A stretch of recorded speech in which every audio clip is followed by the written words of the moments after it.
পেয়েছে তেষ্টা, বিরিয়ানি খোঁজার চেষ্টা। এখন আমার এই মুহূর্তে বেশিরভাগ ইস্টবেঙ্গল ফ্যান, কর্মকর্তা, কোচ এদের চিন্তাভাবনা কর্মকাণ্ড দেখে এই কথাটাই মাথায় আসছে যে পেয়েছে তেষ্টা, বিরিয়ানি খোঁজার চেষ্টা। কেন বলছি একটু বাদে ব্যাখ্যা করছি।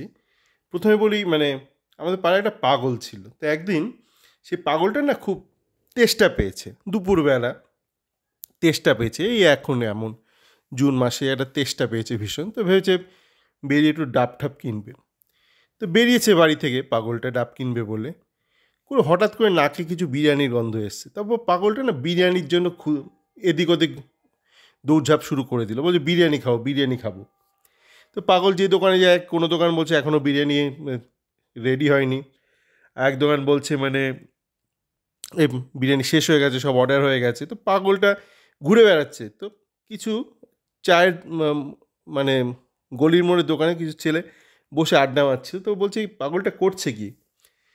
তো বলছে বিরিয়ানি খাবে। তো একজন বলছে যে চল বাজি লড়া যাক। তো একজন বলছে আমি পাগলটাকে চিনি, আমি বুক ঠুকে বলছি ও কিন্তু বিরিয়ানি নিয়েই বাড়ি ফিরবে, আজ ও বিরিয়ানি খাবে, হ্যাঁ বুক ঠুকে বলছি। আরেক কিছু লোক যাদের বিরিয়ানির দোকানে কিছু সেটিং ফেটিং আছে, তারা ওই দোকানে ডেলিভারি টেলিভারি করে, ওই জোম্যাটো টাইপ ডেলিভারি বয়ের কাজ করে, তখন একটু গুলতানি মারছে। বলছে না না হতেই পারে না, আমাদের অ্যাপে এরকম কোনো অর্ডার আসেনি, এই পাগলটা কোনো বিরিয়ানি অর্ডারই দেয়নি, এই পাগলটা বিরিয়ানি পেতেই পারে না। তো এই হচ্ছে ব্যাপার, পেয়েছে তেষ্টা, ডাব কিনতে বেরিয়েছিল, করে বিরিয়ানি খোঁজে চলে গেছে। তারপর কেউ কেউ বুক ঠুকে বলছে বিরিয়ানি নিয়েই ফিরবে, এটা পাগলের প্রেস্টিজ, বিরিয়ানি নিয়েই ফিরবে। আরেক দল বলছে না না আমাদের অ্যাপে তো কোনো অর্ডার আসেনি বিরিয়ানির। তো ইস্টবেঙ্গলের এই যে দেখছেন এই যে একটা টোটাল একটা মূর্খামি রয়েছে, একটা সামগ্রিকভাবে একটা অল অ্যাক্রস দ্য সোসাইটি একটা মূর্খামি আছে। সে কর্মকর্তা বলুন, আপনার যারা যারা কাজ করছে, যারা যারা সমর্থন করছে, ম্যাক্সিমামের মধ্যে এটা একটা আছে। ইস্টবেঙ্গলের গত বছরের সমস্যাটা কী ছিল? মাঝমাঠে অল্প কিছু সমস্যা ছিল। একটা ছিল হচ্ছে যে ভারতীয়দের মধ্যে বলছি, সৌভিক যখনই হলুদ কার্ড খেয়ে আউট হয়ে যেত, ওই আইএসএলে তো 4টে খেলে একটা ম্যাচ আউট, সেই ম্যাচটা ইস্টবেঙ্গল নির্ঘাত হারবে। তো তার কি ওইটা আপনার একটা প্রবলেম ছিল। তো আপনাকে একটা সৌভিকের একটা ব্যাকআপ লাগতো, কিন্তু সৌভিককে বদলানোটা কিন্তু প্রবলেম রিকোয়ারমেন্ট ছিল না। আপনার অরিজিনাল রিকোয়ারমেন্ট সৌভিককে বদলানো ছিল না। সৌভিক যখন অ্যাভেলেবেল নয় তখন কে খেলবে? গত বছর এই অজয় ছেত্রী মার্কা একটা খুব বাজে একটা নিম্নমানের প্লেয়ারকে ইস্টবেঙ্গল কোচ কোয়াদ্রাত নিয়ে এসেছিল, এবং তাকে প্রমোট করতে গিয়ে তাকে হাইলাইট করতে গিয়ে যে জুনিয়র টিমের তন্ময় দাস আছে রিজার্ভ টিমের, ওকে একটুও সুযোগ দেয়নি। যদিও প্রমোশন দেওয়া হয়েছিল ওকে, তন্ময়কে, কিন্তু তন্ময়কে খেলানো হয়নি, একটা ম্যাচে 1 মিনিটের জন্য নামানো হয়নি। তো আপনার ওটা একটা প্রবলেম, কারণ আপনি এখন জানেন না যে তন্ময় দাস ব্যাকআপ হিসেবে খেলতে পারবে কিনা। আপনাকে কিন্তু একটা ব্যাকআপ লাগবে, ওই অজয় ছেত্রীটাকে যেটা দিয়ে করানোর চেষ্টা করেছি, তো সেরকম একটা ব্যাকআপ লাগবে। Souvik was not your problem, সৌভিককে কিন্তু ফার্স্ট 11-এ রাখা নিয়ে কোনো সংশয় ছিল না। কিন্তু আপনি এমন একটা কাজ শুরু করলেন না, মনে হচ্ছে না সৌভিক খেলতে পারছেন, আপনাকে সৌভিকের বদলি আনতে হবে। তো এটা অনেকটা ওরকম, তেষ্টা পেয়েছে, আপনি যে যাচ্ছেন বিরিয়ানি খুঁজতে। আর কি প্রবলেম ছিল? আর প্রবলেম ছিল হচ্ছে আপনার রাইট উইং হাফটাতে একটু প্রবলেম ছিল, কেননা আপনার যেই মাহেশ বলুন, নান্দা দুজনেই বাদিকে খেলে। জুনিয়রদের মধ্যে আপনার সায়নও বাদিকে খেলে। সায়ন হয়তো ডান দিকে খেলে দিতে পারবে, কিন্তু এই মুহূর্তে আপনি কিন্তু ওর থেকে প্রত্যেকটা ম্যাচে 90 মিনিট এক্সপেক্ট করতে পারবেন না। বিষ্ণুকে নিয়ে আমি আলোচনা করতে চাই না, এর আগে অনেক বলেছি প্রচুর ত্রুটি আছে। তো ওই প্লেয়ারটাকে নিয়ে আমি কোনো রকম আলোচনাই করতে চাই না বিষ্ণুকে নিয়ে। তো তার আপনার একটা ডান দিকে একটা উইং হাফে একটা ছেলে লাগবে যে মোটামুটি রিলায়েবল, যাকে আপনি ধরে নিতে পারেন, যাকে আপনি প্রত্যেক ম্যাচে নামাতে পারবেন এবং 90 মিনিট খেলতে পারবে অন্তত। কিছু কিছু ক্ষেত্রে ধরুন সায়ন ওকে ব্যাকআপ দিল, বা সায়ন যদি বাই চান্স স্কেল আপ করে, যদিটা খুব ইম্পর্টেন্ট, আমরা জানি না করবে কিনা, যদি করে তাহলে তো ভালোই। কিন্তু আপনাকে তো যদির ওপর বেঁচে থাকা যাবে না, আপনাকে তো ফার্স্ট 11-এ একটা প্লেয়ার লাগবে যে রাইট উইং হাফে খেলে দিতে পারবে।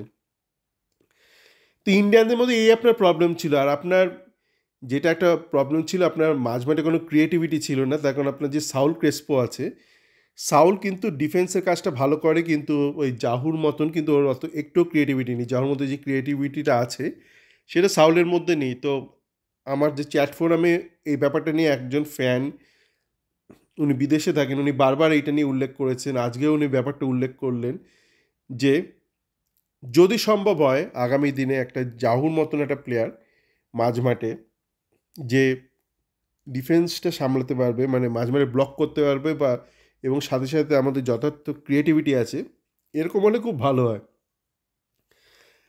এইগুলো ছিল হচ্ছে আপনার মাঝমাঠে প্রবলেম। আর আপনার ডিফেন্সে তো প্রবলেম ছিলই, আপনার দুদিকে দুটো সাইড ব্যাক একদমই নির্ভরযোগ্য নয়। ভারতীয় যে সাইড ব্যাকগুলো খেলান একদমই নির্ভরযোগ্য নয়। আপনার প্রবলেম ছিল আপনি চুঙ্গাকে খেলাতে পারছেন না সেন্টার ব্যাক হিসেবে,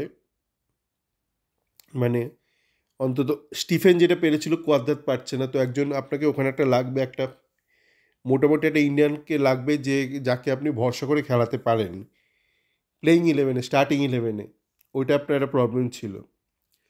আপনার কি প্রবলেম ছিল? আপনার ব্যাকআপ ভালো গোলকিপার ছিল না, ওই জন্য একটা ভাইটাল ম্যাচে যখন নামাতে হয়েছিল কমলজিৎকেও ডাহা ফ্লপ করেছিল। তো সেই প্রবলেমটা কিন্তু আপনি সলভ করেছেন, আপনি দেবজিৎকে নিয়ে এসছেন, সেই প্রবলেমটা সলভ হয়েছে। কিন্তু বাকি প্রবলেমগুলো কিন্তু এখনও রয়ে গেছে। আপনার আরেকটা প্রবলেম কি ছিল? আপনার ফার্স্ট ভালো নাম্বার 9 ছিল না, আপনার ব্যাকআপ নাম্বার 9ও ছিল না। তো আপনার ফার্স্ট 9টা ভালো হয়েছে, দিমিত্রিকে আপনি পেয়েছেন, কিন্তু আপনার ব্যাকআপ 9টা কিন্তু প্রবলেমটা রয়ে গেল। আপনার ব্যাকআপ 9 হিসেবে কিন্তু ক্লেটন চলবে না।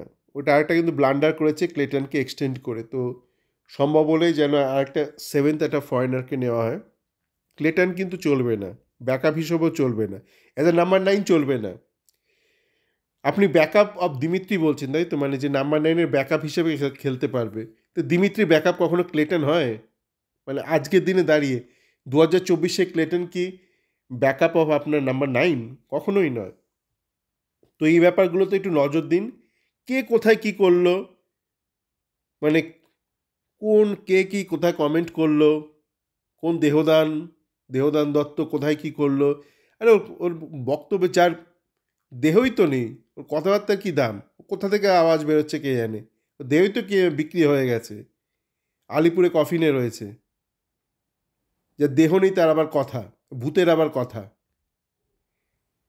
তো ওই দিকে নজর দিলে চলবে না কিন্তু ইস্টবেঙ্গলকে। ইস্টবেঙ্গল কর্মকর্তাদের, ফ্যানরা না ঠিক আছে ট্রোলিং ফোলিং করছে, কর্মকর্তাদের ওদিকে নজর দিলে চলবে না। আরে ময়দানে যারা আছে ওই দেহদান পার্টি, ওদের তো ক্লাবই নেই। আপনার কম্পিটিটর হচ্ছে সেই ব্যবসায়ী যে ইলেকট্রিক কোম্পানি কিনে নিয়েছিল একসময় সরকারের থেকে, রাজ্য সরকারের থেকে, সে আপনার কম্পিটিটর। ওই দেহদান এরা আপনার কম্পিটিটর নয়। সুতরাং তারা কি আলগা মন্তব্য করলো তাই নিয়ে ওই নিতুদার প্রেস্টিজ ফাইট, নিতুদার প্রেস্টিজ কা সওয়াল, এসব করবেন না। আপনি একটু উঠুন। আপনি তো বললেন আপনি ক্লাব বেচেননি, তাহলে যারা ক্লাব বেচেছে তাদের সঙ্গে নিজের তুলনা করছেন কেন? আপনি যদি বলে থাকেন আপনি ক্লাব বেচেননি, আরেক পক্ষ ক্লাব বেচেছে, তাহলে যারা ক্লাব বেচেছে সেই নিম্ন শ্রেণীর লোকদের সঙ্গে নিজের তুলনা করছেন কেন? তারা কি বলে, তাদের কি এসে যায়? আপনার যে প্রবলেম সেটা মাথায় রাখুন, সেই প্রবলেমগুলো আগে সলভ করুন। যেখানে প্রবলেম নেই সেখানে চুলকিয়ে ঘা করবেন না। যাকে আশা করি কিছুটা মাথা খুলবে কিছু কিছু লোকের। সকলে ভালো থাকবেন।